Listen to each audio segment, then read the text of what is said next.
Bonsoir à tous. Je crois que c'est le professeur Diallo qui va débuter ce webinaire.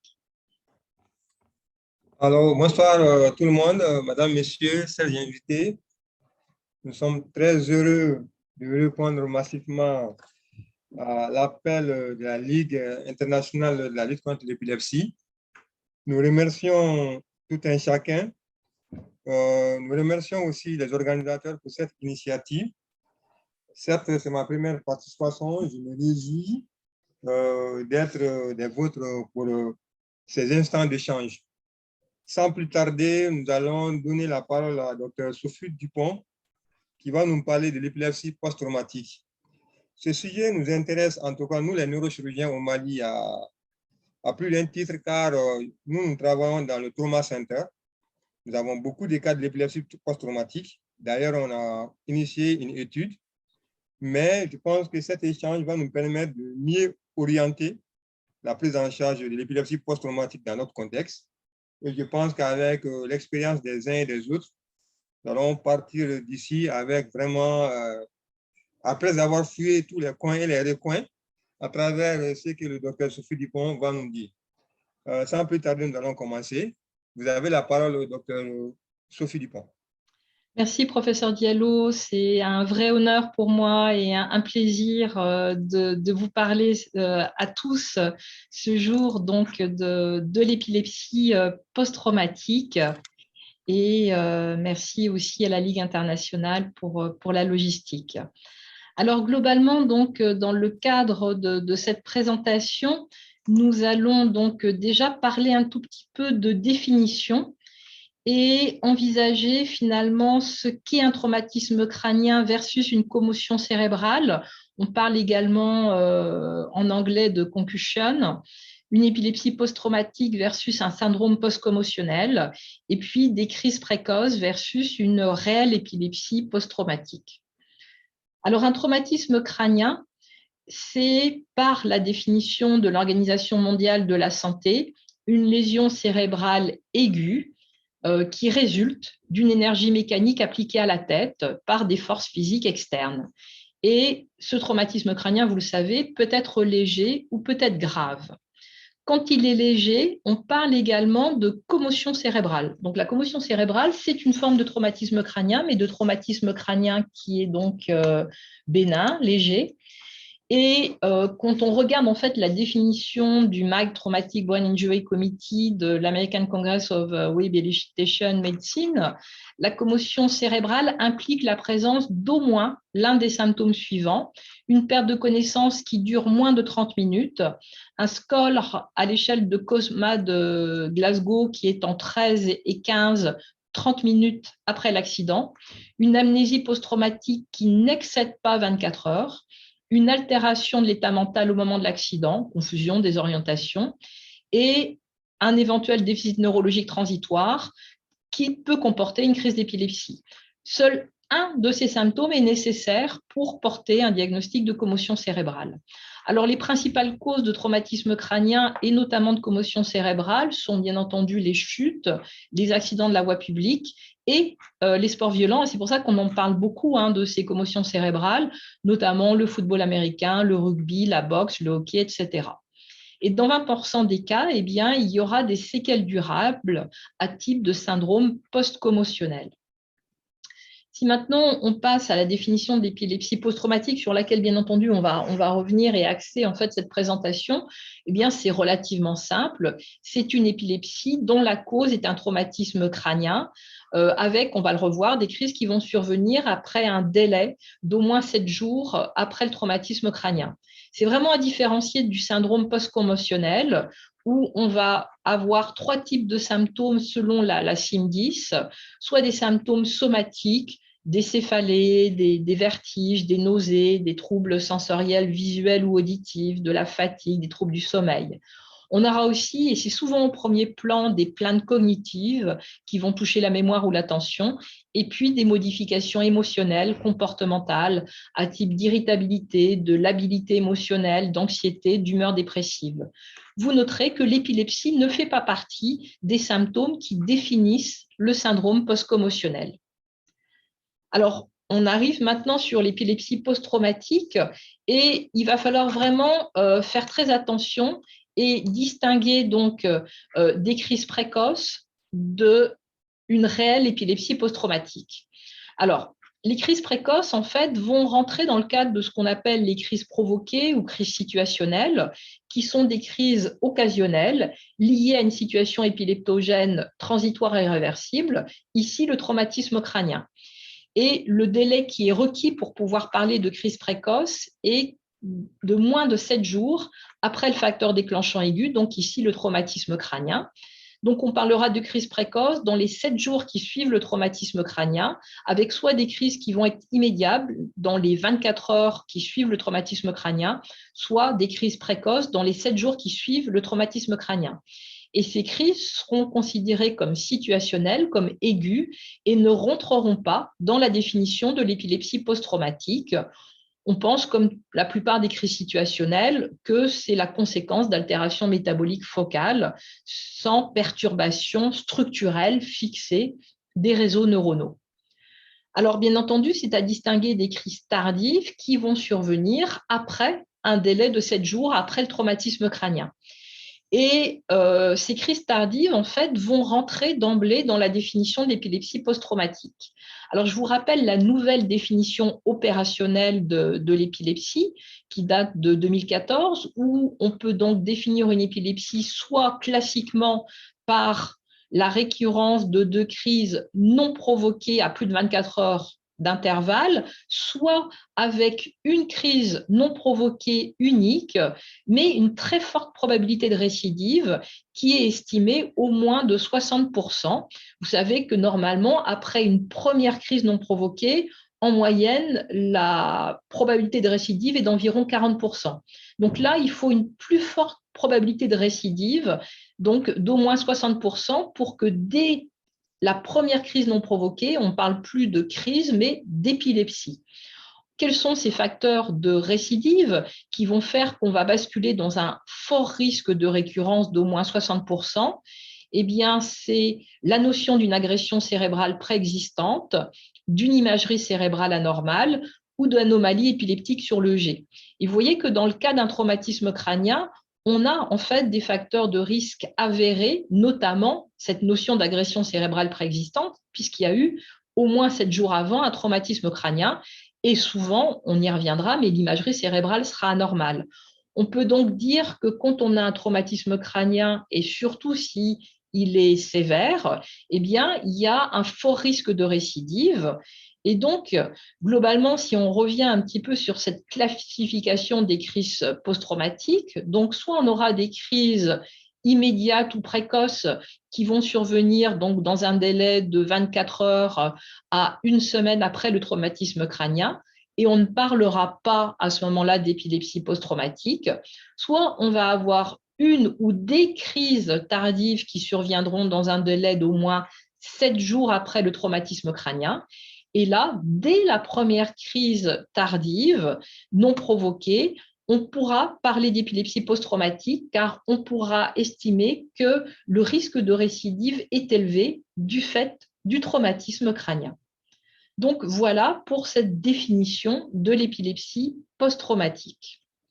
Alors maintenant, on va parler un petit peu d'épidémiologie, puisque comme le professeur Diallo l'a dit, en fait, finalement, l'épilepsie post-traumatique, c'est quelque chose d'assez fréquent et qui représente une cause structurelle importante d'épilepsie.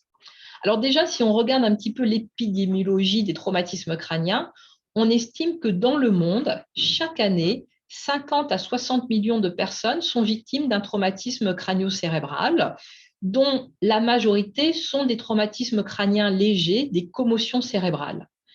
Et ces traumatismes crâniens, leur incidence est estimée entre 200 à 300 cas pour 100 000 habitants par an. Mais très certainement, cette incidence est sous-estimée car elle est établie à partir des taux d'hospitalisation. Donc, à chaque fois qu'un patient est hospitalisé pour un traumatisme crânien, ça rentre dans le calcul de l'incidence des traumatismes crâniens. Or, beaucoup de patients qui présentent des commotions cérébrales, c'est-à-dire des traumatismes crâniens légers, ne vont pas être hospitalisés. Donc, on peut vraiment penser qu'il y a une vraie sous-estimation de cette incidence des traumatismes crâniens. Enfin, les hommes sont plus fréquemment touchés que les femmes, ont plus de traumatisme crânien, avec un risque relatif de 2, hein, certainement lié en fait à des conduites à risque plus marquées chez les hommes que chez les femmes. Maintenant, quand on regarde en fait les chiffres d'incidence et d'épidémiologie de l'épilepsie post-traumatique, eh bien, on voit que les chiffres d'incidence sont très variables selon les études, puisque vous voyez que ça varie entre 2 et 50%. Alors, bien entendu, quand on regarde ces chiffres d'incidence de l'épilepsie post-traumatique, on ne prend pas en compte les crises précoces. On ne va prendre en compte que là où les crises tardives, c'est-à-dire au moins à 7 jours de distance du traumatisme crânien. Alors, ce qui est intéressant, c'est que quand on regarde un petit peu des méta-analyses de la littérature, on voit qu'on est quand même sur des chiffres relativement consistants qui sont aux alentours de 10 à 17%. Il y a quelques études où on a des faibles incidences, mais globalement, la plupart des études se rejoignent sur des chiffres aux alentours de 15%. Il y a une très grosse étude danoise que vous connaissez très certainement, parce qu'elle a été très bien publiée dans le Lancet, sur plus d'1,6 million Danois qui avaient présenté un traumatisme crânien entre 1977 et 2002. Et en fait, cette énorme cohorte danoise montrait 2 choses. Elle montrait, et ça c'est intéressant, que même si globalement l'épilepsie post-traumatique tend à survenir dans l'année ou les 2 années qui suivent le traumatisme crânien, on peut en fait avoir survenue d'une épilepsie post-traumatique jusqu'à 10 ans après le traumatisme crânien. Ça veut dire que si vous avez un patient qui a un traumatisme crânien et qui présente une épilepsie 10 ans après, eh bien, si on ne retrouve pas de cause, d'autres causes, on pourra en fait imputer l'épilepsie au traumatisme crânien, même si c'était il y a 10 ans. Et puis, vous voyez ici, en fait, vous avez ici donc en bleu un peu clair les traumatismes crâniens sévères versus les traumatismes crâniens bénins, les commotions cérébrales. Et vous voyez d'emblée sur cette étude que c'est vraiment plutôt les traumatismes crâniens sévères qui vont donner de l'épilepsie post-traumatique.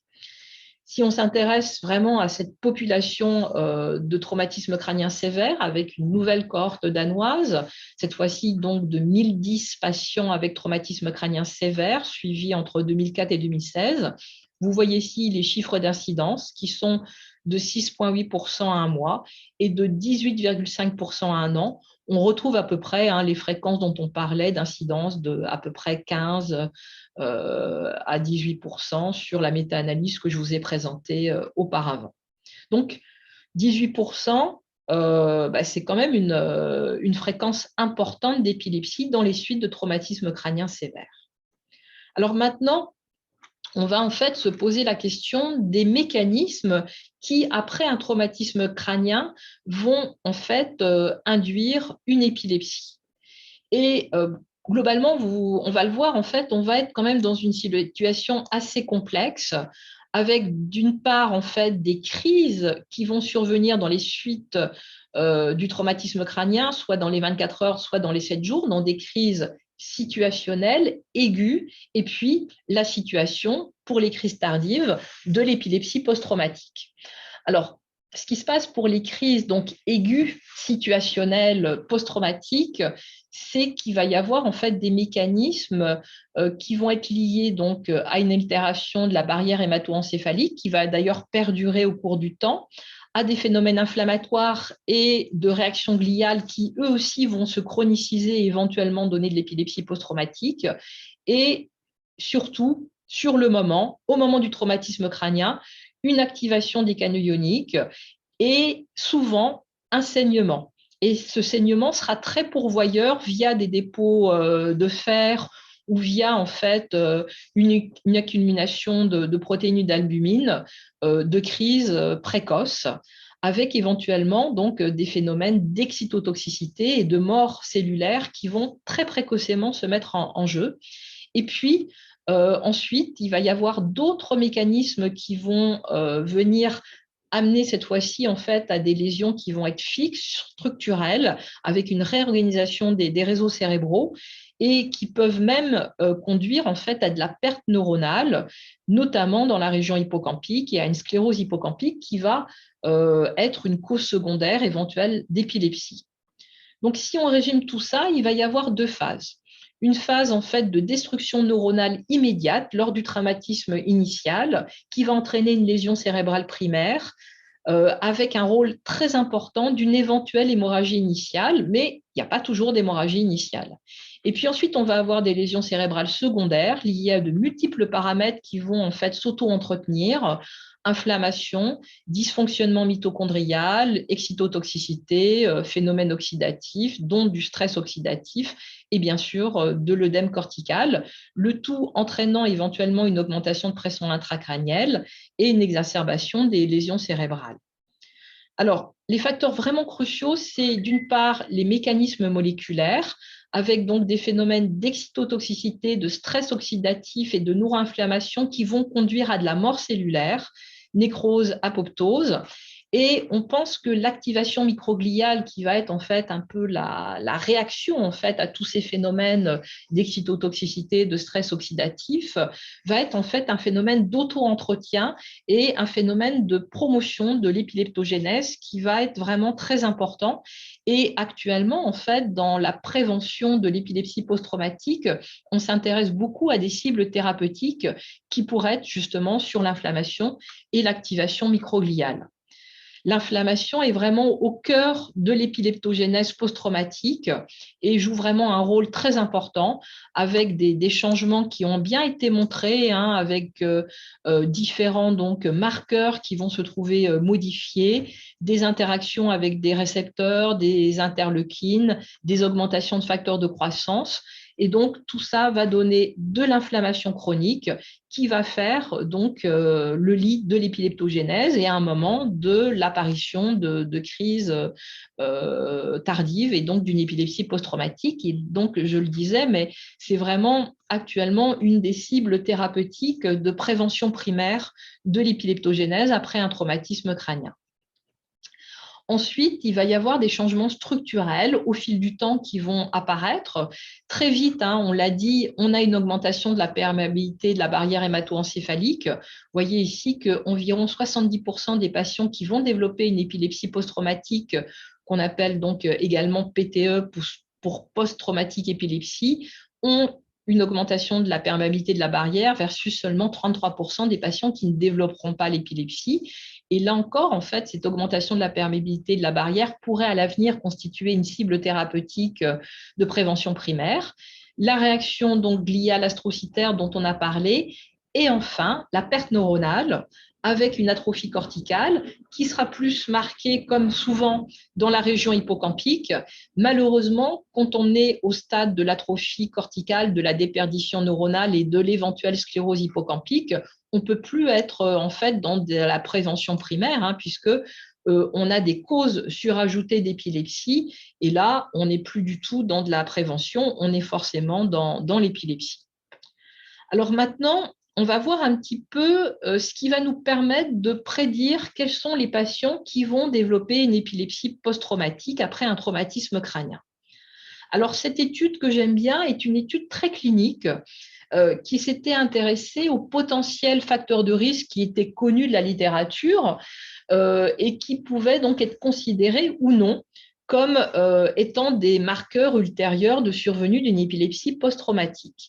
Alors, les auteurs s'étaient intéressés à plusieurs types en fait, de facteurs de risque, des facteurs d'imagerie, avec donc soit des plaies pénétrantes, soit des fractures ouvertes. Ils avaient regardé également, quand il y avait une contusion cérébrale, la localisation de la contusion, son extension et, bien entendu, l'existence d'une hémorragie, soit intracérébrale, soit extracérébrale.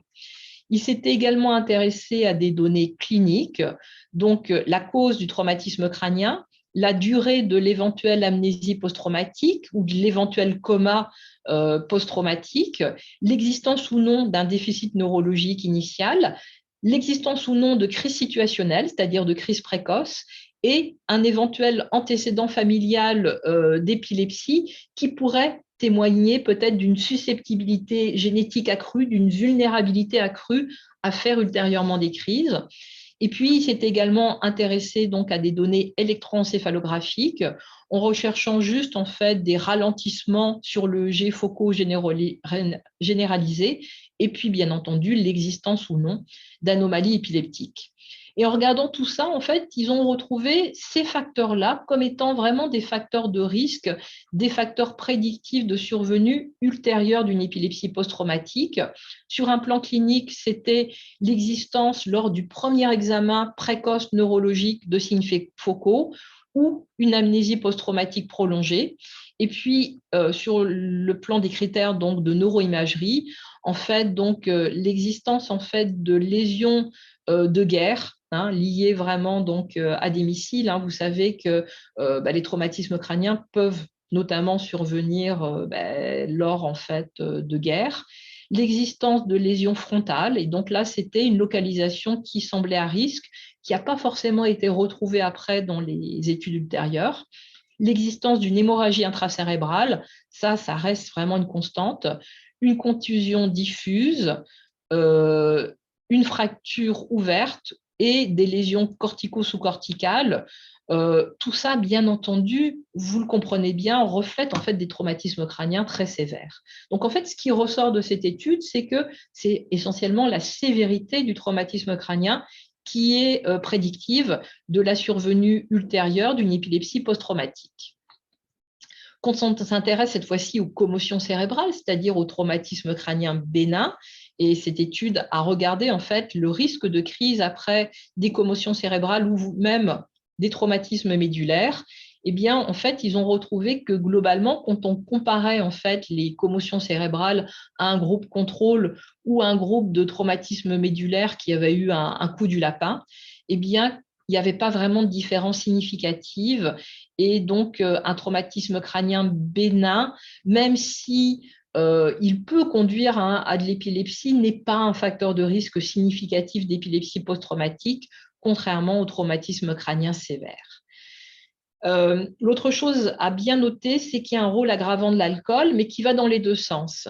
Il y a un double risque, pourquoi? Parce qu'en fait, les patients avec alcoolisme sont plus à risque de traumatisme crânien, y compris d'ailleurs de commotion cérébrale. Souvent, ce sont des chutes de la hauteur. Mais par ailleurs, les patients tout à la fois avec alcoolisme et avec traumatisme crânien sont plus à risque de crise. Et donc, quand il y a un traumatisme crânien qui soit sévère et a fortiori modéré, il faut rechercher une prise d'alcool car c'est un facteur de risque accru de survenue ultérieure d'une épilepsie post-traumatique ou d'une épilepsie alcoolique. On a un peu du mal à ce moment-là à bien classer l'épilepsie, notamment si le traumatisme crânien est bénin.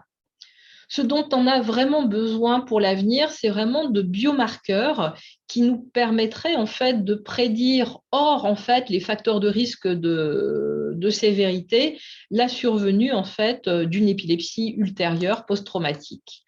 Alors on en revient un petit peu à la définition de ce qu'est un biomarqueur. C'est une caractéristique qui est mesurée, qui peut être un processus biologique normal, un processus pathogène ou une réponse à une exposition ou une intervention, y compris thérapeutique. Alors, les biomarqueurs, ils sont beaucoup étudiés actuellement dans la littérature et notamment, le premier, c'est l'électroencéphalogramme. Alors, il a, dans un premier temps, été très utilisé en unité de soins intensifs, en monitoring EEG continu, pour tout à la fois détecter des crises électriques donc infracliniques, notamment si le patient présente des troubles de la conscience et qu'à ce moment-là, de toute façon, on n'a pas trop accès à la clinique pour, vous le savez, monitorer l'ischémie et pour apporter chez des patients qui ont un coma des éléments pronostiques. Donc, il paraît vraiment crucial quand on a un patient qui a un traumatisme crânien sévère, qui est en unité de réanimation, en unité de soins intensifs, de faire un monitoring EEG continu. Mais ce qui nous intéresse le plus quand même, c'est ces patients qui ont eu un traumatisme crânien, qui ne sont pas dans le coma, qui ne sont pas en réanimation et pour lesquels on se demande s'ils vont ou pas développer ultérieurement une épilepsie post-traumatique. Alors, à ce jour, il faut savoir qu'il n'y a pas de biomarqueur électrophysiologique validé de l'épileptogénèse post-traumatique, mais il y a des candidats, des biomarqueurs EEG candidats, notamment les HFO. Les HFO, vous savez, c'est les High Frequency Oscillations, c'est ce qu'on appelle également les ripples. C'est des oscillations à haute fréquence, plus de 80 Hz, mais souvent on est plus proche de 200 à 600 Hertz. Ça peut être physiologique ou ça peut être pathologique. Et quand c'est pathologique, ça peut être vraiment un fort index d'épileptogénicité, notamment les fast ripples, donc les hautes fréquences. On peut également avoir des HFO répétitifs, ce qu'on appelle ici les RHFO, et puis une altération des fuseaux de sommeil. Tout cela pourrait, en fait, quand on les détecte sur l'EEG d'un patient qui a eu un traumatisme crânien mais qui n'a pas de crise, être en fait annonciateur de la survenue ultérieure de crise. Et probablement, en fait, ces biomarqueurs EEG ne vont pas être les mêmes en fonction du temps où on fait l'EEG après le traumatisme crânien. Au départ, on va avoir très certainement en fait des anomalies aiguës type PLEDS qui vont un petit peu refléter en fait une altération de la balance excitation-inhibition. Et puis ensuite, si on répète les EEG, on va voir apparaître donc ces fameux HFO, ces oscillations à haute fréquence. Et puis ensuite, on verra apparaître sur un EEG de sommeil des perturbations des fuseaux de sommeil. Et enfin, éventuellement, des perturbations, des décharges épileptiques, voire intercritiques, voire des crises. Et là, on entre dans l'épilepsie post-traumatique. Et donc, ça veut dire que peut-être chez un patient qui a fait un traumatisme crânien, il peut être intéressant, même s'il n'a pas de signe clinique de crise, de répéter des EEG sur une période donnée. Pour l'instant, ça reste très spéculatif. Alors, bien entendu, les biomarqueurs qui sont actuellement les plus intéressants, c'est les biomarqueurs qui sont issus de l'imagerie. Et on va toujours, notamment quand le traumatisme crânien est sévère, faire une imagerie initiale qui peut être un scanner ou une IRM, notamment pour rechercher une lésion, une contusion hémorragique ou une hémorragie extracérébrale type sous-durale ou extradurale. Mais ce qui nous intéresse le plus actuellement, et c'est du domaine de la recherche clinique, il n'y a pas de validation de ça, c'est quand l'IRM initial est normal, c'est de savoir si on peut voir au-delà de la lésion. Et même d'ailleurs quand l'IRM initial montre en fait une lésion. Et pour cela, donc, on va avoir en fait différents types d'imagerie, la spectroscopie, la connectivité structurelle avec la tractographie, la DTI, ou la connectivité fonctionnelle avec le resting state en IRM fonctionnel, ou encore la tomographie d'émission de positons, la TEP, avec soit un marqueur donc glucidique, le FDG, pour rechercher un hypométabolisme, soit des traceurs de la neuroinflammation qui vont encore plus nous intéresser puisqu'on a vu qu'en fait l'inflammation existait dès le début et surtout en se chronicisant faisait en fait le lead de l'épileptogénèse, et on va avoir des marqueurs dédiés, mais il faut quand même reconnaître que ces marqueurs restent du domaine de la recherche clinique. Alors, quand on regarde l'imagerie cérébrale et déjà donc le scanner cérébral qui peut vraiment être fait assez facilement après un traumatisme crânien, eh bien, on voit que l'existence d'une hémorragie intracérébrale associée à un hématome extracérébral est très, très prédictif de la survenue ultérieure d'une épilepsie post-traumatique, puisque vous voyez ici, dans cette étude, 44% des patients vont développer une épilepsie post-traumatique, et dans d'autres études, on monte jusqu'à 50%. Ici, par contre, contrairement à ce que je vous avais montré tout à l'heure, où il semblait que la localisation frontale était plus à risque, on ne retrouve pas d'effet de localisation de l'hémorragie intracérébrale. Quand on regarde maintenant l'IRM cérébral, on a deux possibilités. Soit l'IRM cérébral montre d'emblée une imagerie de contusion cérébrale. Ici, vous voyez par exemple un patient qui a un traumatisme crânien qu'on va pouvoir qualifier de sévère, puisqu'il y a une anomalie sur l'IRM à type d'hypersignal en T2 et d'hyposignal en T1. Et l'idée, c'est de savoir si, avec d'autres séquences, on a en fait des lésions plus étendues que ce qu'on voit ici sur un banal T2 ou un banal T1. Quelles sont ces séquences qu'il faudra toujours faire? Au moins une séquence qui va rechercher en fait du saignement qui ne serait pas visible sur un T2 classique. Et vous savez que ces séquences, c'est du T2 étoile ou du SWIFT, qui va rechercher en fait des dépôts d'hémosidérine. Alors, on peut avoir en fait recours à des séquences beaucoup plus sophistiquées, comme par exemple du transfert de magnétisation qui recherche les lésions axonales diffuses. Et vous voyez que ce patient, en fait, quand on fait un T2 étoile ou un transfert de magnétisation, ben, on n'a pas plus d'anomalies que sur le T1 ou le T2 classique. Il n'y a pas de saignement, il n'y a pas de lésion diffuse, et ce patient, donc, eh bien, n'a pas développé d'épilepsie post-traumatique. On prend le même patient qui a un traumatisme crânien avec, vous voyez de nouveau, une contusion cérébrale dans la région frontale qui est même un peu plus petite que la contusion cérébrale du patient que je viens de vous montrer. Mais cette fois-ci, lui, si on lui fait en fait des séquences T2 étoiles ou des séquences Swift pour voir un éventuel saignement, on s'aperçoit qu'il y a du fer, il y a un dépôt d'hémosidérine, ça a saigné. Ça se voyait peut-être un tout petit peu quand même ici, mais ce n'était pas si visible que ça. Mais en tout cas, ça a beaucoup saigné et on voit en fait que la lésion est beaucoup plus étendue que ce qu'on voyait en T2 ou en T1. Et on voit en transfert de magnétisation qu'on a en fait des lésions axonales très diffuses, beaucoup plus diffuses que la petite lésion là en hyposignal T1. Et ce patient-là a développé une épilepsie post-traumatique. Et on voit que donc les séquences IRM dédiées montraient en fait que dès le départ, c'était beaucoup plus diffus qu'on ne le pensait et surtout ça avait saigné. Alors, quelles autres imageries, quelles autres en fait séquences d'IRM peuvent nous permettre de voir au-delà de la lésion, voire même de voir des choses quand il n'y a pas du tout en fait de lésion sur l'IRM. Déjà en fait, donc on peut utiliser la tractographie et regarder un petit peu comment les régions sont connectées entre elles et comment elles ne sont moins bien connectées, donc les altérations en fait de la tractographie. Mais en fait, quand on a des anomalies de la connectivité structurelle en DTI, souvent, c'est beaucoup plus prédictif du devenir neuropsychologique que du développement d'une éventuelle épilepsie post-traumatique ultérieurement. Mais on peut quand même penser que ces altérations de connectivité sont un reflet de la sévérité du traumatisme crânien, ce qui en soi, on l'a déjà dit, est un facteur de risque de survenue d'épilepsie post-traumatique.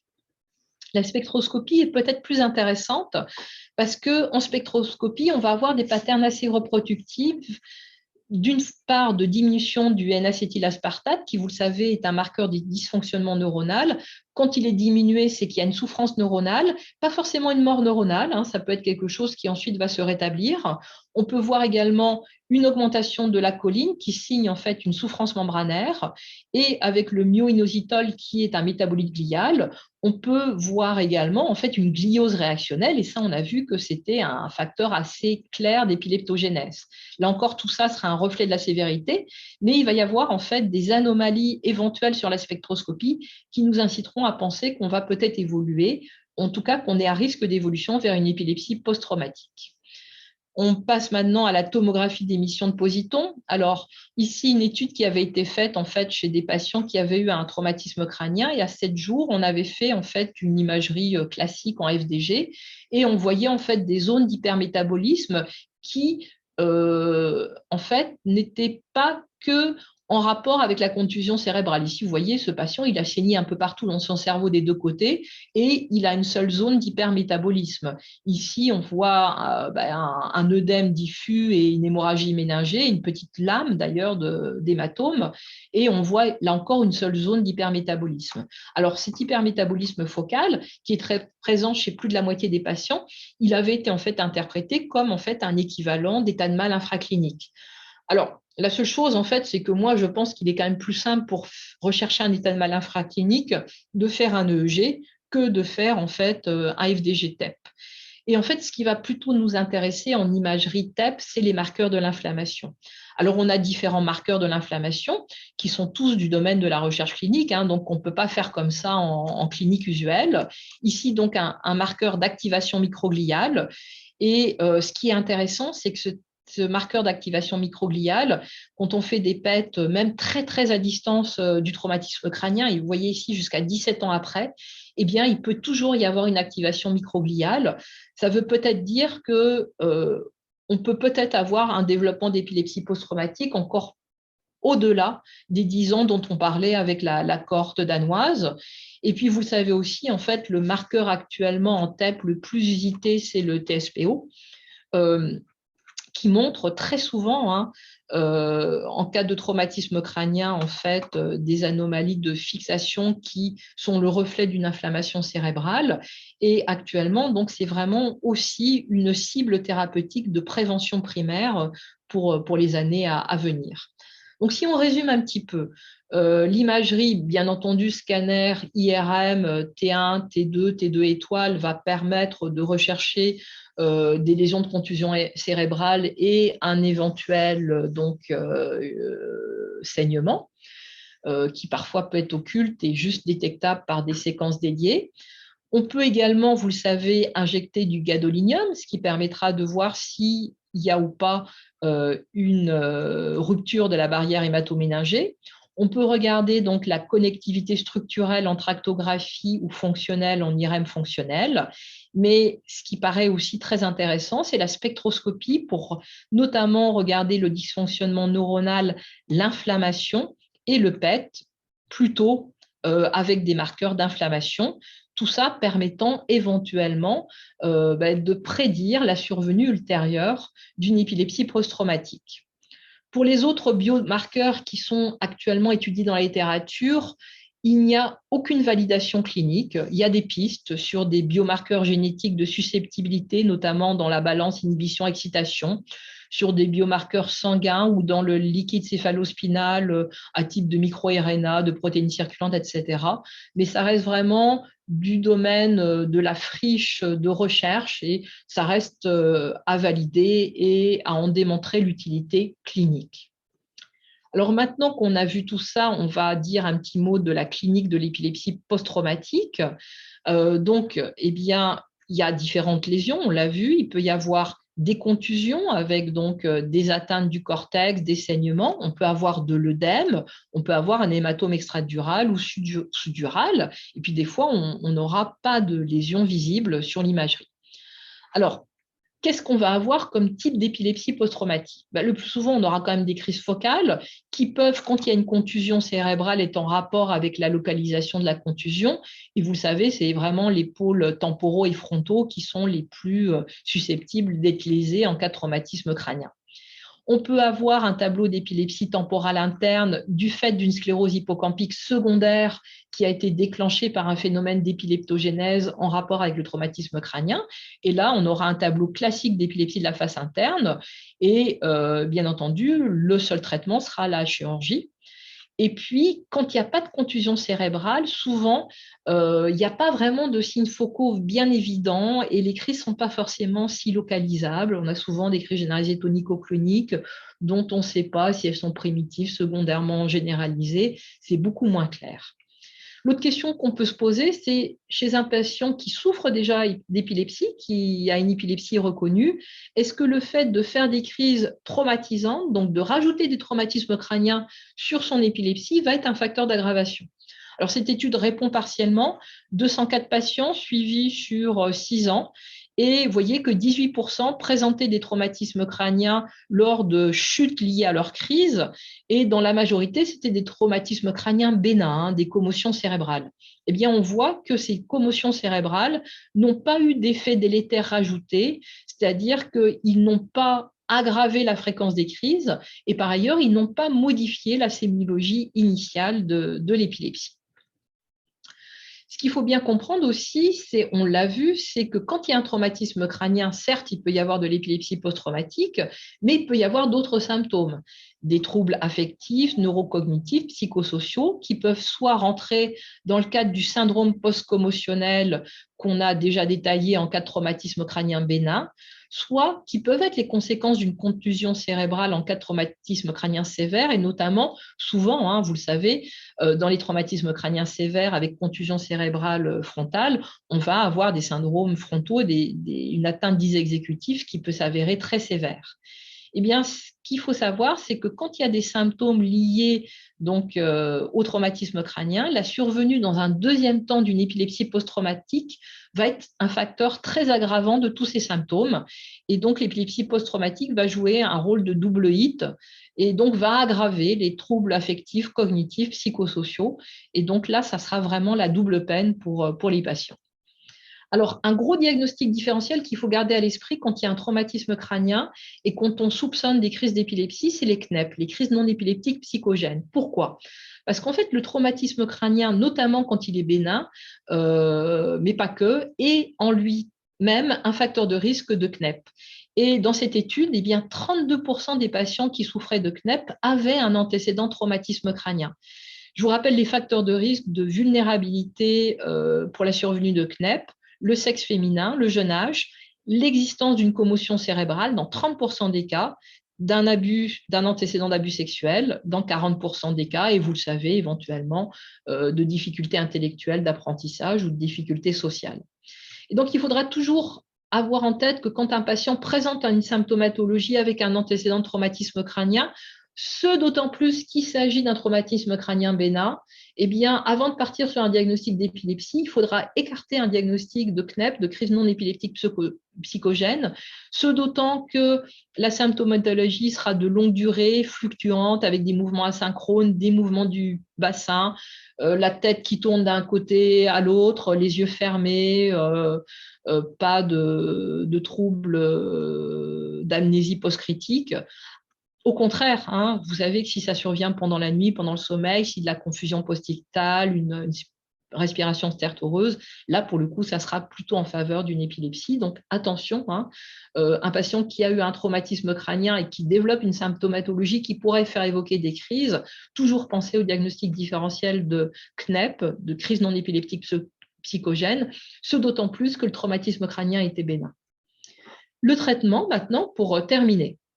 Alors, 3 possibilités. Un traitement préventif chez des patients qui ont en fait un risque avéré de développer ultérieurement une épilepsie post-traumatique. Le traitement aigu neurochirurgical sur lequel je ne vais pas du tout m'étendre parce que contrairement au professeur Diallo, moi, je ne suis que neurologue et je n'ai pas bien de connaissance du traitement neurochirurgical. Et puis, bien entendu, le traitement médicamenteux une fois l'épilepsie post-traumatique avérée. Alors, la grosse problématique, c'est celle du traitement préventif. Hein.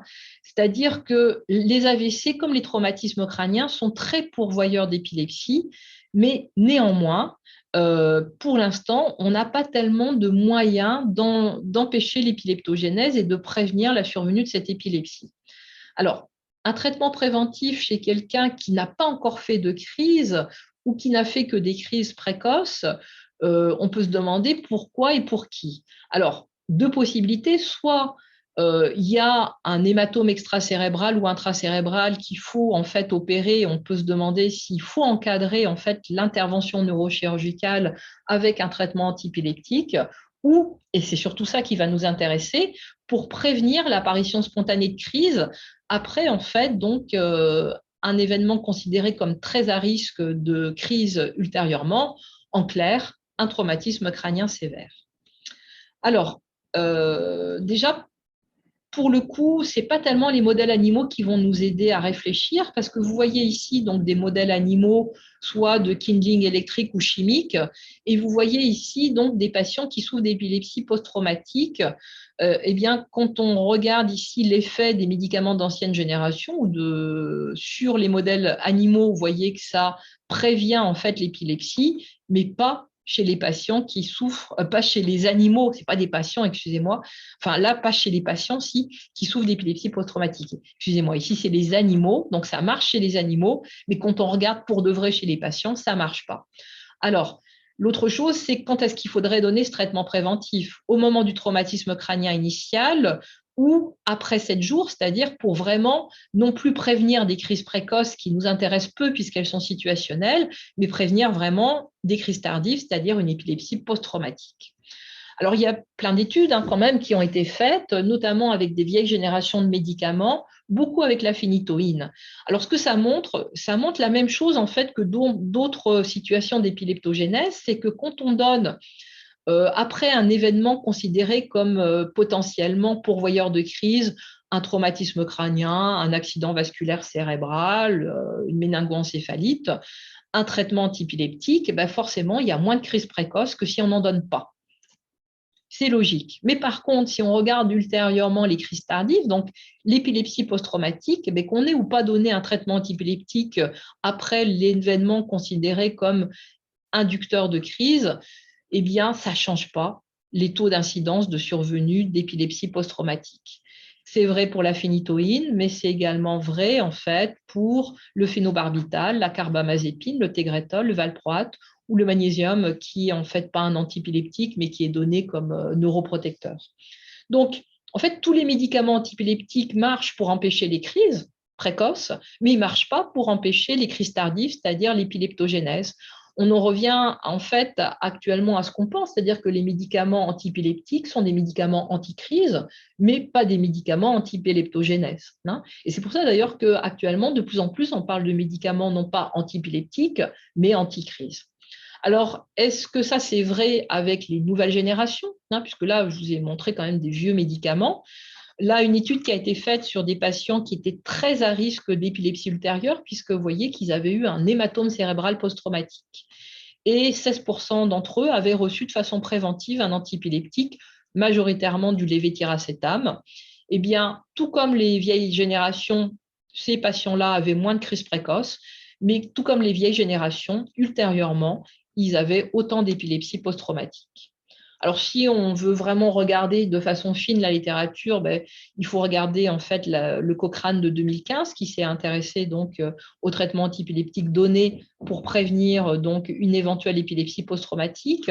Donc, plus de 2300 participants, 10 études randomisées contrôlées, puisque c'est une Cochrane. Vous voyez ici les médicaments antiépileptiques qui ont été étudiés, donc carbamazépine, phénitoïne, valproate en ancienne génération, oxcarbazépine, trileptal, lamotrigine, lamictal, lévétiracétam, Keppra et topiramate et Pitomax en nouvelle génération, soit versus placebo, soit versus un autre médicament antiépileptique. Et puis, de nouveau, l'essai d'un agent neuroprotecteur, en l'occurrence du magnésium de sulfate. Qu'est-ce que ça montre? Ça montre que quand on donne des antiépileptiques précocement versus un placebo, eh bien, il y a moins de crises précoces, mais il y a tout autant de crises tardives. Donc, en fait, là encore, on est exactement sur les mêmes données. Ça empêche les crises qui surviennent au décours immédiat du traumatisme crânien. Ça n'empêchera pas ultérieurement la survenue d'une épilepsie post-traumatique, puisqu'à un moment ou à un autre, il faudra arrêter le traitement. Et si on l'arrête, le patient récupère le même risque de développer des crises que s'il n'avait pas eu de traitement initialement. Même, il y a des études qui suggèrent que donner des traitements, alors ici c'était de la phénitoïne, donc c'est une ancienne génération, précocement non seulement n'empêchera pas la survenue d'une épilepsie post-traumatique, mais peut avoir en fait un effet délétère sur la récupération fonctionnelle. Alors, il semblerait pour l'instant, tant qu'on n'a pas de vrais médicaments qui peuvent empêcher l'épileptogénèse, que la seule façon de prévenir l'épilepsie post-traumatique, c'est de prévenir les traumatismes crâniens. Et donc, il faut avoir une action d'éducation sur la sécurisation domestique, la sécurisation routière et l'encadrement des sports violents. Et vous savez que là, la plupart des ligues de sports violents sont vraiment en ce moment très à l'écoute de tout ce qui peut en fait aider à diminuer en fait les commotions et en tout cas empêcher les joueurs de revenir sur le terrain après une commotion cérébrale. Mais néanmoins, il ne faut pas baisser les bras. On a vu qu'on commence à bien comprendre les mécanismes physiopathologiques qui vont conduire à l'épilepsie post-traumatique. Et il peut y avoir ce qu'on appelle des médicaments de repositionnement, c'est-à-dire des médicaments qui ont été développés dans d'autres indications, mais qui vont peut-être pouvoir agir sur ces mécanismes de l'épileptogénèse, qui vont pouvoir réduire l'excitotoxicité initiale dont on a vu qu'elle était importante, qui vont pouvoir neutraliser les radicaux libres, peut-être diminuer en fait la rupture de la barrière hémato-encéphalique, avoir un effet anti-inflammatoire ou moduler la neurogénèse, la régénération axonale. Ici, la rapamycine, vous le savez, qui joue sur la voie mTOR, qui est donnée notamment dans la sclérose tubereuse de Bourneville. Alors, ce qu'il faut savoir, en fait, c'est que ces nouvelles approches qui visent en fait à aller sur les cascades physiopathologiques de l'épileptogénèse ne sont pour l'instant qu'une approche totalement expérimentale animale. Il y a plein de cibles thérapeutiques, vous les voyez ici en vert, mais ça n'a pas été testé chez l'homme. Donc, tout ce que je vous montre là, c'est plus intellectuel pour l'instant que vraiment clinique. Par ailleurs, il y a également quelques études de la littérature qui montrent que la stimulation du nerf vague pourrait peut-être aussi avoir un rôle intéressant pour jouer sur ces mécanismes de l'épileptogénèse.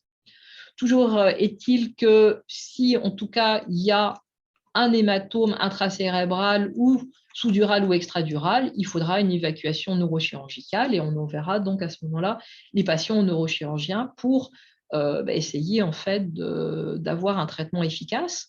Et puis si malheureusement une épilepsie post-traumatique apparaît, c'est-à-dire des crises 7 jours après donc le traumatisme crânien, eh bien, dès la première crise, il faudra traiter, puisqu'on sera d'emblée, dès la première crise tardive, dans la définition de l'épilepsie post-traumatique. Et ce qu'il faut savoir, c'est qu'il n'y a pas d'études randomisées dédiées dans cette catégorie étiologique de patients. Donc, on repartira en fait sur les études tout venant de comparaison d'efficacité des médicaments entre eux. Et je vous rappelle la dernière étude SANAD, la SANAD 2, qui est paru dans Lancet en 2021, qui, dans l'épilepsie focale, comparait levétiracétam, zonisamide et lamotrigine et qui trouvait une supériorité de la lamotrigine, qui peut sembler donc un traitement assez intéressant chez des patients qui souffrent d'une épilepsie post-traumatique, ce d'autant plus qu'ils peuvent avoir des troubles cognitifs ou comportementaux associés. Donc, les messages de cette présentation, c'est que l'épilepsie post-traumatique est une pathologie très fréquente, jusqu'à 20% des causes structurelles d'épilepsie, qu'elle peut survenir parfois de façon très différée par rapport au traumatisme crânien, que le principal facteur de risque, c'est la sévérité du traumatisme crânien, mais que de nouveaux biomarqueurs sont à l'étude, que les mécanismes physiopathologiques sont complexes, mais commencent à être bien connus, qu'il n'y a pas de vrai traitement préventif primaire à ce jour, mais quand même, vous l'avez vu, des pistes intéressantes. Et je vous remercie de votre attention et je serai à votre entière disposition pour répondre à d'éventuelles questions.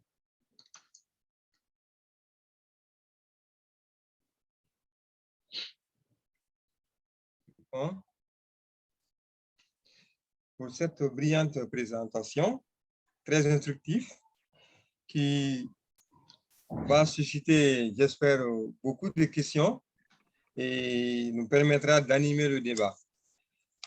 Ceci dit, on a quelques questions, 4 au total.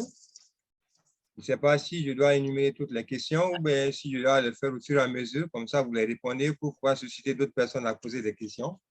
Donc, la première vient de Tania, qui veut savoir la cause de l'atrophie hippocampique dans le cas d'épilepsie post-traumatique.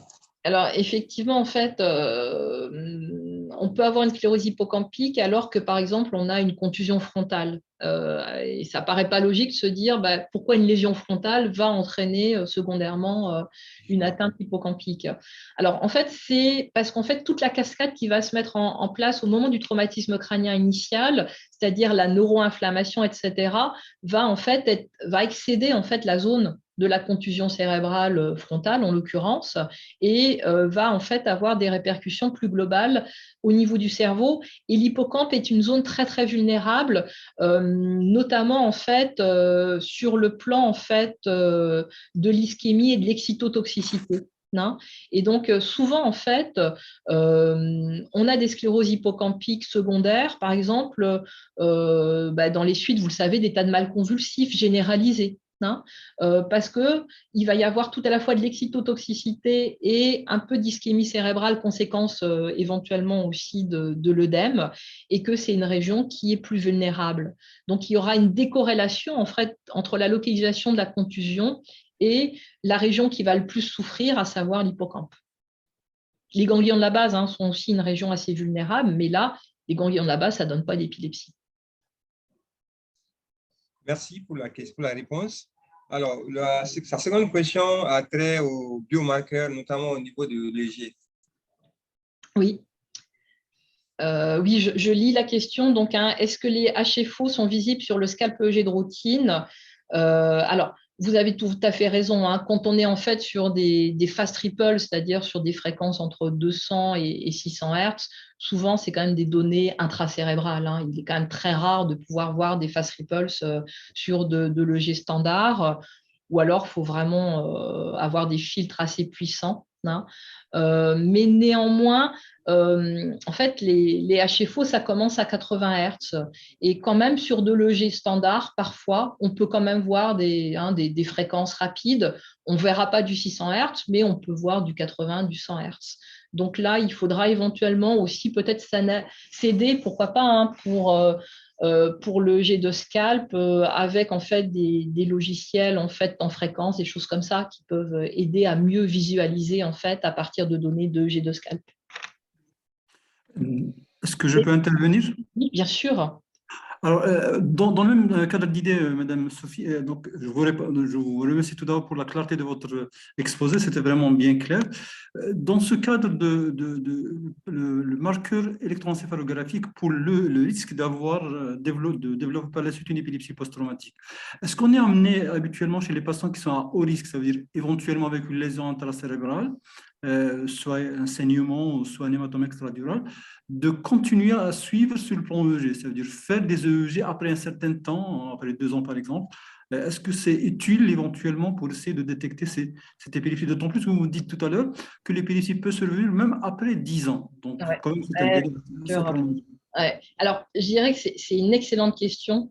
Je dirais que pour l'instant, non. Tout simplement parce que pour l'instant, on n'a pas en fait de médicaments de prévention primaire. Quand on aura des médicaments de prévention primaire qui permettraient éventuellement en fait, d'empêcher la survenue des crises, je pense que ce serait très intéressant de répéter les EEG et pourquoi pas effectivement des années après. Pour l'instant, en fait, à part, ça, je pense que c'est vraiment important quand on a un traumatisme crânien sévère de faire vraiment un EEG initial pour voir s'il n'y a pas des crises infracliniques, des décharges épileptiques, etc. Mais sinon, par exemple, le répéter tous les 6 mois ou tous les ans.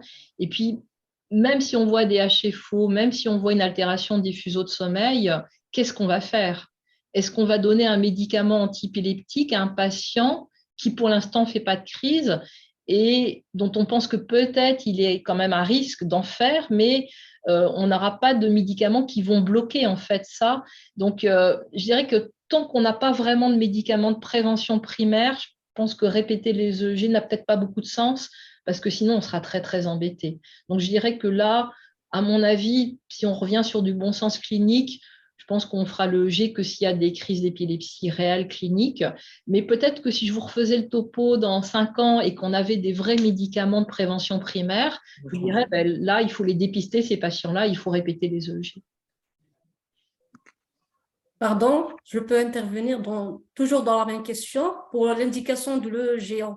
Enfin, après un traumatisme sévère, soit avec crise précoce ou non, il y a beaucoup, je parle beaucoup plus de neurochirurgiens, surtout dans la région de l'Afrique, qui utilisent directement, c'est-à-dire comme prophylaxie, un traitement antiépileptique. Et généralement, ils utilisent le phénobarbital. Et après, généralement, il faut après un EEG. Ils demandent un EEG pour nous. Ils demandent un EEG pour arrêter, soi-disant, le traitement. Ils font ça comme une conduite à tenir. Et je voulais vraiment un peu votre avis sur ça.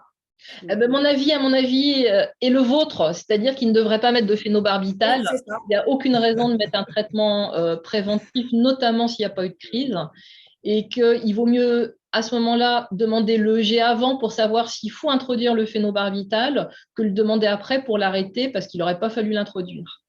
C'est ça. Je voulais confirmer parce que je critique toujours cette conduite et ils continuent à le faire. Eh ben là, ils ne le feront plus. Ah, j'espère. Donc, pardon, au moment où il a été donné, pour la durée dans les crises précoces, normalement, ça ne doit pas dépasser les 7 jours.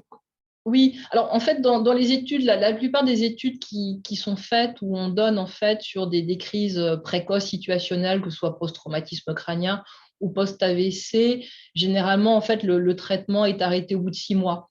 Et on voit en fait qu'à 1 an ou à 2 ans, les patients qui ont reçu précocement un traitement antiépileptique, certes, on fait moins de crises précoces, mais qu'à 1 an ou à 2 ans, ils font autant de crises que s'ils n'avaient rien reçu du tout. En d'autres termes, en fait, si jamais on met un traitement précocement, en toute logique, il ne faut pas l'arrêter. Mais ce n'est pas logique d'en mettre. On est d'accord, il ne faut pas en mettre. Tant qu'il n'existe pas de traitement, normalement. Non, en fait, ça ne marche pas. Donc, ça ne sert à rien. Ouais. Ça ne marche pas et ça peut donner des effets secondaires. Donc, il faut vraiment… par contre, bien entendu, hein, si on est au-delà de 7 jours, là, par contre, si on est vraiment dans de l'épilepsie, là, il faut traiter. Hein, c'est pas du tout… Hein, mais sur une crise précoce et encore moins sur pas de crise du tout, on ne donne pas. En prévention primaire, on ne donne pas. De toute façon, il n'y a rien qui a fait preuve d'efficacité. C'est vrai dans les traumatismes crâniens, mais c'est vrai dans d'autres situations qui sont connues comme étant à risque d'épilepsie. Je pense aux tumeurs cérébrales de bas grade, aux AVC hémorragiques, etc. Madame Dupont, une petite réflexion concernant les troubles cognitifs, parce que vous avez bien dit, on sait maintenant que l'épilepsie aggrave un petit peu les troubles cognitifs. Mais est-ce que pourrait-il donc être les troubles cognitifs que présentent dans le cadre d'un syndrome post-commotionnel les patients, est-ce que quand ils deviennent de plus en plus sévères, ça pourrait être éventuellement un élément de présomption de type de crise ou bien de développement d'une épilepsie à symptomatologie, j'allais dire cognitive entre guillemets, dans cette situation? Bah, c'est toujours possible, hein. C'est sûr qu'en fait, si vous avez un patient qui a un syndrome post-commotionnel, donc un traumatisme crânien bénin, et qui s'aggrave de plus en plus sur un plan cognitif, il faut quand même se poser la question de savoir le pourquoi de cette aggravation, puisque normalement, syndrome post-commotionnel, il se met en plateau et puis il ne va pas forcément s'améliorer, mais il ne va pas s'aggraver non plus de façon. Donc, il faut chercher en fait ce qui peut concourir à l'aggravation. Est-ce que c'est une dépression? Est-ce qu'il y a une autre maladie type neurodégénérative qui est en train d'arriver? Et pourquoi pas, effectivement, des crises. Donc, je pense que ça me paraît tout à fait sensé à ce moment-là pourquoi pas, hein, de faire un EEG un petit peu prolongé pour voir si éventuellement il ne pourrait pas y avoir de l'épilepsie post-traumatique. Mais c'est vrai que l'épilepsie post-traumatique, elle se voit quand même moins dans les suites de commotion cérébrale. C'est quand même généralement plutôt dans des traumas assez sévères. Mais ça peut se voir quand même, hein. Une petite dernière Alors, question, si c'est possible. oui, allez-y, allez-y. Allez-y. Alors, parce que vous avez parlé de neuroinflammation, en tout cas, c'est un article que j'ai lu, ça fait un bon moment, mais il parle de l'élévation des TNF, donc Tumor Necrosis Factor, en post-traumatique. Est-ce que ça serait éventuellement une cible thérapeutique, d'autant plus qu'on a des anti-TNF qui sont disponibles sur la pharmacopée donc, existante, pour ce qui est d'éviter le développement des lésions épileptogénèses? Alors bien sûr, oui, ça pourrait être une cible thérapeutique. Le souci, c'est que ces anti-TNF, ils ne sont vraiment pas dépourvus d'effets secondaires. Oui. Ce pas des médicaments anodins. Donc, avant finalement de les employer chez l'homme, et on en est un petit peu là, il faut vraiment voir chez l'animal si vraiment c'est efficace. Parce que, en fait, finalement, la neuroinflammation, elle est un peu à toutes les sauces dans toutes les maladies. Il faut quand même reconnaître, hein, dans toutes les maladies neurologiques, on parle de neuroinflammation, etc. On est toujours à peu près sur les mêmes cibles. Et pour autant, il n'y a rien vraiment qui sort de façon si évidente que ça. Donc, certes, ce qui est intéressant, c'est qu'on a un mécanisme, et comme vous le dites très bien, on a le traitement qui peut marcher dessus, mais c'est quand même des traitements C'est lourd. qui ont des sacrés effets secondaires. Donc, avant en fait d'aller peut-être lancer des études de phase 2, de phase 3, il faut quand même qu'il y ait des données d'expérimentation animale, avec la limite des modèles animaux dont je vous ai parlé, hein, pour l'épilepsie post-traumatique, mais je pense qu'il faut un peu plus de données expérimentales avant de passer chez l'homme, parce que ce n'est pas des traitements anodins, quoi. Ouais. Merci. Alors, on va continuer avec la série des questions. Voilà. Concernant le traitement, M. Sakadi voudrait savoir quand est-ce qu'il faut arrêter le traitement en cas d'épilepsie post-traumatique. C'est une excellente question. Ouais. De deux choses l'une. Soit en fait, il y a une épilepsie post-traumatique sur un traumatisme crânien où il n'y a pas de lésion. C'est-à-dire qu'il y a une imagerie qui est normale dès le départ, hein. Il n'y a pas eu...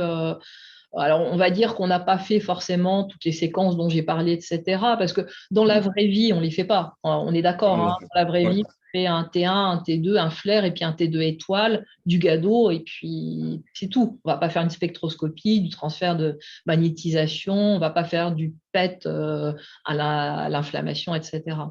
Donc, s'il n'y a pas de lésion du tout, on peut penser qu'au bout de 2 ans sans crise, avec un EEG normal, on pourrait être autorisé, en fait, hein, comme dans les autres cas classiques. Le problème, en fait, c'est quand il y a une lésion, quand il y a en fait une séquelle de contusion cérébrale sur l'IRM. Et là, on en revient à quand il y a une lésion sur l'IRM, que ce soit une séquelle de traumatisme crânien, une séquelle de méningoencéphalite, une séquelle d'AVC, est-on autorisé à arrêter le traitement alors qu'on sait que cette séquelle même est un facteur de risque avéré de récidive? Et là, je n'ai pas de réponse toute faite. Ça va vraiment dépendre un petit peu de… D'autres facteurs. Oui, c'est-à-dire, en fait, alors déjà, bien sûr, on part du principe que le EG est normal, hein, notamment un EG de sensibilisation, c'est-à-dire il faut du sommeil, hein, s'assurer vraiment qu'il n'y a pas d'anomalie épileptique. Mais mettons que, voilà, vous avez un patient avec une épilepsie post-traumatique, une séquelle de contusion frontale, un EEG normal, il est sous traitement depuis 3 ans, il aimerait bien arrêter. Il faut vraiment discuter le pour et le contre de la récidive. Il est quand même plus à risque de récidive si vous arrêtez. Il ne faut quand même pas se leurrer. Mais si le patient est conscient de ça, s'il ne conduit pas, s'il n'a pas une profession à risque, et s'il est demandeur, Oui. s'il a des effets indésirables de son traitement, vous voyez, ça va être, j'ai envie de dire, là, pour le coup, ça va être du cas par cas. Effectivement, je suivais pas mal des malades comme ça. Et je trouve, c'est vrai que chaque fois qu'on trouve une lésion cérébrale, on a peur de récidive. Mais des fois, les malades, ils demandent ça. Après, par exemple, des années sans crise, Oui. déjà, ils acceptent mal de continuer le traitement. Et on discute en fonction des facteurs, l'âge, en fonction, bien sûr, les effets secondaires, la profession et tout ça. Et après, on tente un arrêt comme les autres enfin, épileptiques aussi. Comme par exemple l'épilepsie, l'EMJ, c'est une épilepsie qui est pharmacodépendante, mais on tente toujours l'arrêt du traitement dans certaines situations. Et après, s'il y a un récidive, bien sûr, on reprend le traitement et c'est tout. Voilà. Oui, tout à fait. Bien. Ben, toujours dans la même veine de la question, est-ce qu'il y a une particularité dans la prise en charge de l'épilepsie post-traumatique sur le sujet âgé, selon vous? Ah, chez le sujet âgé, Oui.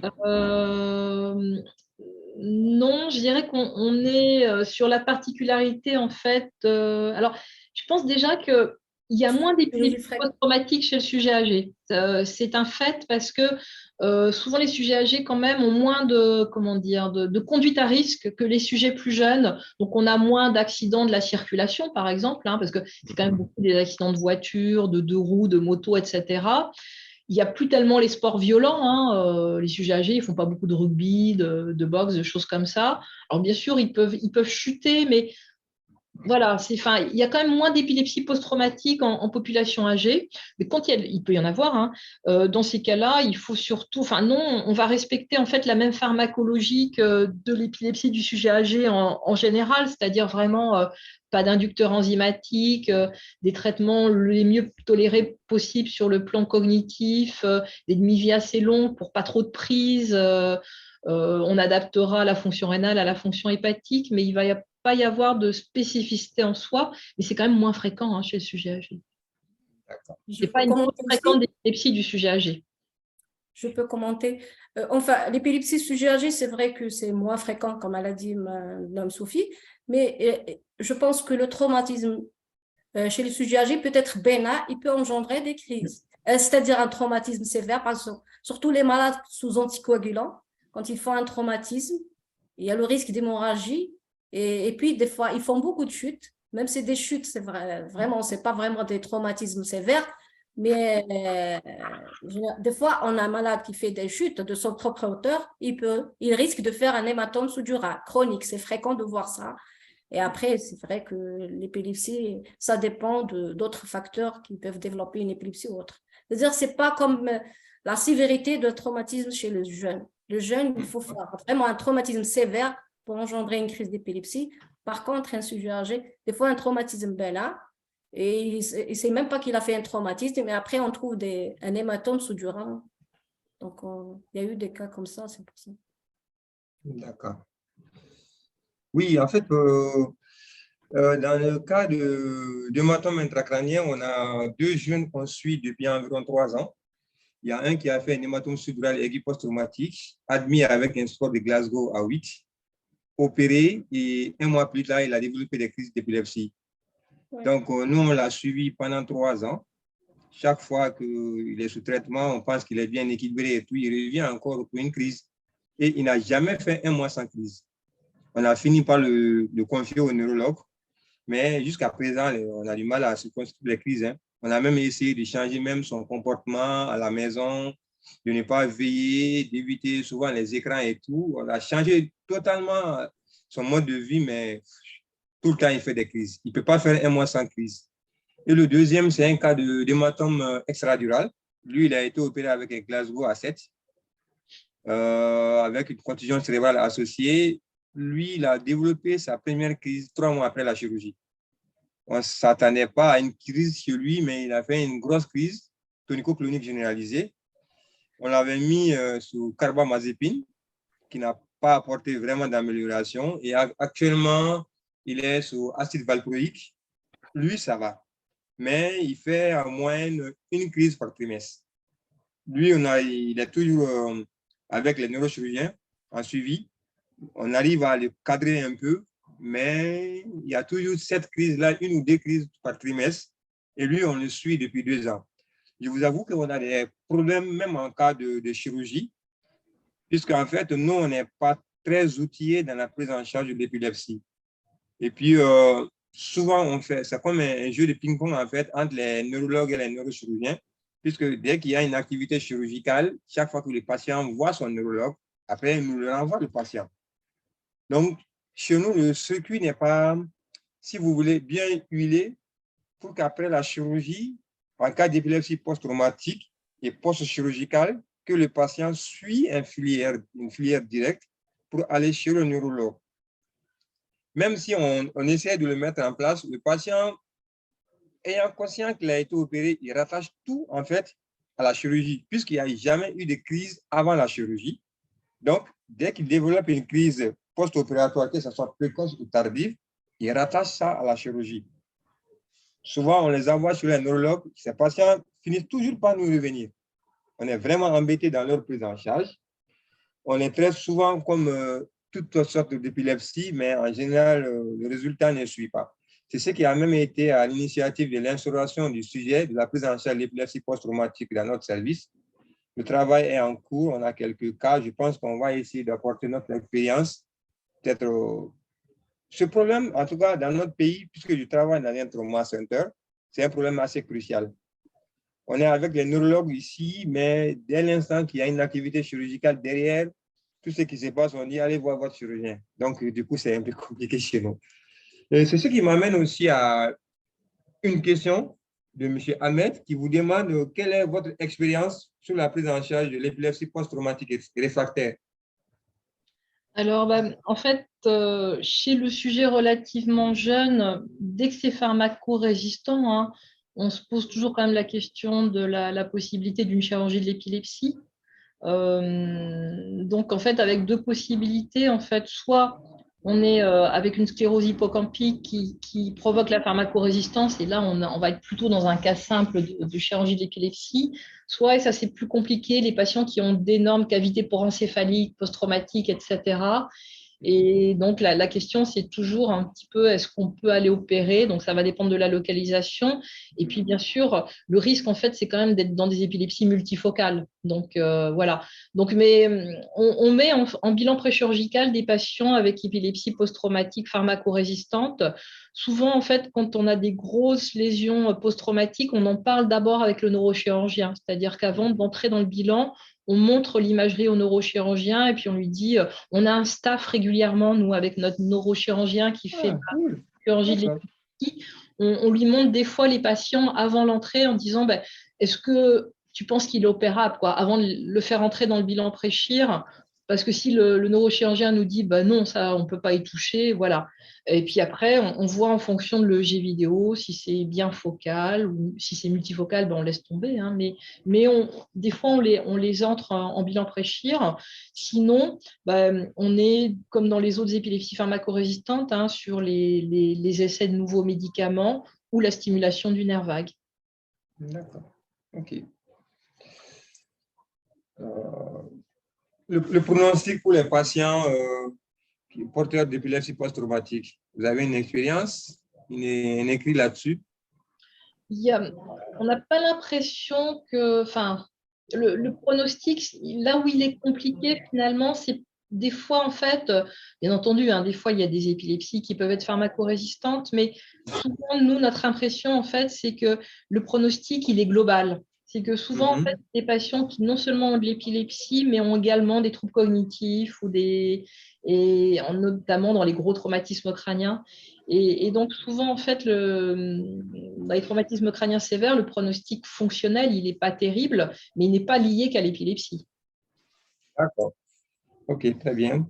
Alors, il y a quelqu'un qui voulait savoir à quelle fréquence il faut-il faire le suivi des patients, la surveillance sous traitement. Ah, sous traitement? Donc, quand il y a une épilepsie post-traumatique, comme les autres, hein, même fréquence, les voir. Ça dépend comment l'épilepsie est bien équilibrée. Si elle est bien équilibrée une fois par an, ça suffit. Si elle n'est pas bien équilibrée, tous les 3 mois, tous les 6 mois pour bouger les traitements, mais il ne va pas y avoir de spécificité. D'accord, OK.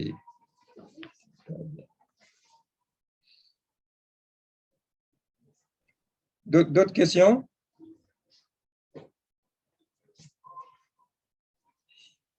Des expériences à partager? Et s'il y a des questions que tu n'as pas, Monsieur Diallo. Il y a d'autres questions. Oui. Pardon? Là, donc, la prise en charge quand les crises sont fréquentes à la phase précoce. Ah, ouais, ça c'est une excellente question. J'aurais quand même tendance à dire que quand il y a beaucoup de crises, des crises fréquentes à la phase précoce, il faut traiter, hein. Le dogme de dire on ne traite pas les crises situationnelles, c'est OK quand c'est une ou deux crises, OK, on ne traite pas. Mais à partir du moment où il va y avoir un état de mal ou des crises très fréquentes, je pense que là, il faut traiter. Enfin, je pense que tout le monde mettra en route un traitement antiépileptique chez un patient qui fait des crises répétitives, ne serait-ce que parce qu'on craint l'effet délétère des crises et puis l'évolution éventuelle vers un état de mal. Donc, s'il y a des crises fréquentes précoces, on traite. Mais toujours pour une courte durée. Alors, oui, alors on aura peut-être tendance, peut-être plus facilement à arrêter, puisqu'on était dans un délai voilà. Mais quand même, hein, on va pas.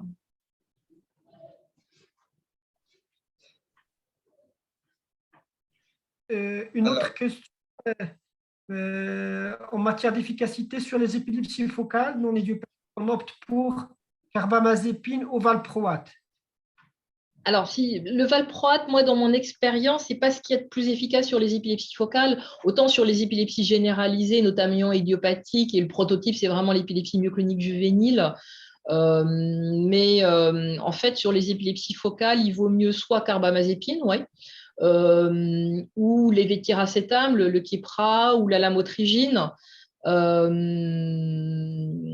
Après, tout va là encore dépendre un petit peu. Si c'est une femme, on ne mettra pas du Tegretol parce qu'elle n'aura pas accès à une contraception œstroprogestative. Enfin, ça va dépendre un petit peu aussi du comportement du patient. Est-ce qu'il a des troubles cognitifs, comportementaux en rapport éventuellement avec son traumatisme crânien ou sans lien? On ne mettra pas de lévétiracétam. Enfin, vous voyez, après, on va adapter. Mais en fait, le valproate n'est pas le plus efficace sur les épilepsies focales. Il est plus efficace sur les épilepsies généralisées, hein. Par contre, il a l'avantage d'être normotimique. Donc, s'il y a des gros troubles comportementaux, ça va calmer. Mais par contre, sur un plan cognitif, ce n'est pas le médicament le mieux supporté non plus, hein. Donc, une autre question qui s'appelle corticothérapie, est-elle un traitement préventif du fait de la gliose réactionnelle post-traumatique? À ce jour, non. C'est une bonne question, hein. C'est vrai que ça pourrait paraître logique, mais autant éventuellement, je sais que les neurochirurgiens en donnent quand il y a vraiment un œdème diffus, quand il y a, ou des fois sur un sous-du ou des choses comme ça. Mais autant dans la question, c'est est-ce que le fait de donner une corticothérapie précocement va réduire l'épileptogénèse? Pour l'instant, on n'a pas d'argument pour ça.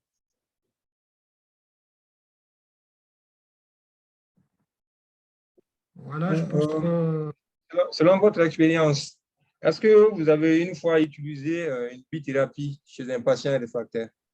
Oui, plus qu'une fois. La plupart de mes patients pharmacorésistants sont en voire en trithérapie, hein. J'ose pas vous dire des fois jusqu'à combien on monte, hein, mais oui, globalement, tous nos patients pharmacorésistants, enfin, je pense, allez, les 2 tiers à 80% sont au moins en bithérapie. D'accord, d'accord. Ouais. Très bien. D'autres questions, des contributions? Bon, il y a une dernière question sur qui est par les participants. Si l'épilepsie est due au geste opératoire, et cela est confirmé par le G, toujours, on considère l'épilepsie comme post-traumatique. Et quel est le pronostic? Alors, en fait, c'est pour Diallo. ouais, c'est pas pour moi ça. Mais la question, que je comprenne bien, hein. Par exemple, un patient qui a un hématome extradural, qui n'avait pas d'épilepsie, il est opéré et il développe son épilepsie après l'intervention. Et la question, c'est de savoir si on attribue l'épilepsie au geste neurochirurgical ou au traumatisme crânien. C'est ça la question? Non, non, est-ce que quand il était dû au geste opératoire, est-ce Oui. que c'est aussi qualifié de post-traumatique? J'espère que non. J'espère que non. J'aurais tendance, non. Je défends les neurochirurgiens, je dis non. C'est une question piège. Oui, c'est non. Exactement. D'autres questions? Donc, si on suit la définition par exemple, de l'épilepsie résolue, c'est-à-dire que 5 ans de traitement et 10 ans de liberté sans crise, Ouais. est-ce que c'est valable aussi pour l'épilepsie post-traumatique? Oui, on peut, effectivement, au bout de 10 ans et dont 5 sans traitement, on peut dire que c'est guéri. On rentre dans la même définition de la guérison de l'ILA, oui, tout à fait. Oui, d'accord. Vous en avez beaucoup de cas comme ça, de guérison totale sans traitement? Alors nous, on n'en a pas énormément parce qu'on est vraiment une unité de pharmacorésistance assez lourde et de chirurgie de l'épilepsie, hein. Donc, on a des patients gravissimes, hein, alors, on en guérit avec la chirurgie, hein, donc, mais des patients guéris, si, quand même, on en voit, hein, ouais. Et pas qu'avec la chirurgie. Il y a quand même 70% des épilepsies qui sont bien gérées par le traitement antiépileptique, hein, donc, nous, on ne les voit pas parce que forcément, on ne nous réfère pas ceux-là, c'est logique. Mais il ne faut quand même pas oublier que c'est quand même une maladie qui se traite bien, hein. Ouais. D'accord. En tout cas, il y a une autre question, je crois que c'est intéressant de poser. C'est celle de Eric Allez-y. Gemerkan concernant la corticothérapie. A-t-elle un effet préventif pour le développement de la gliose réactionnelle post-traumatique? J'aimerais bien avoir l'avis de docteur.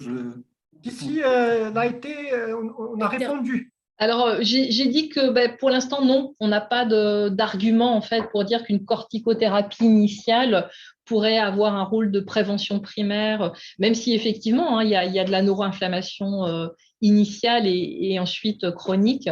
Mais pour l'instant, il n'y a vraiment pas d'argument pour penser que donner une corticothérapie initiale puisse réduire le risque d'épilepsie ultérieure.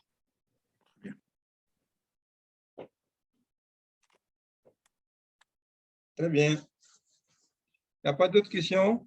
Il n'y a pas de questions? Des échanges d'expériences, des contributions? Je pense qu'après l'excellente présentation, donc tout a été dit.